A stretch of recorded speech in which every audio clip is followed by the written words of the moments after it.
Even though Mallory was old enough to stay home by herself, she called Tisha to come hang out with her kid while she went over to Liam's. She needed to see him.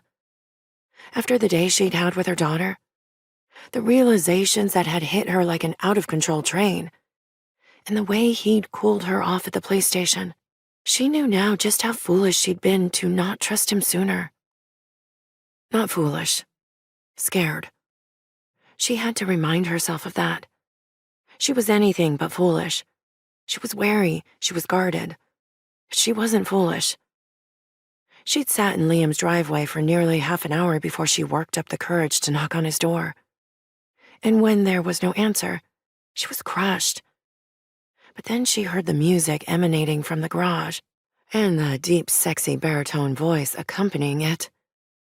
She used her key to let herself into the house and followed the music. It was impossible to resist hiding behind one of his beautiful cars and admiring his voice in secret for a few moments before she revealed herself. It was also another opportunity to slow down her breathing and gather her scattered thoughts. She'd come there to tell him her past, and she knew the moment she did, he'd never look at her the same way. But even though she knew Liam was a good man, his reaction to her tale of woe, betrayal and abuse surprised her. He wasn't looking at her with the apprehension and unease she feared he would, nor the pity she feared would cloud his eyes.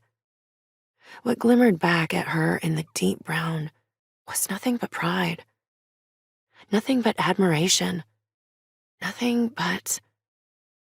No, she wasn't ready to acknowledge that word. Tink.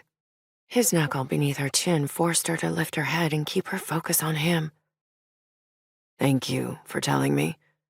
I know that had to be hard. He removed his knuckle and stepped away from her, turning his body and raking his greasy fingers through his hair.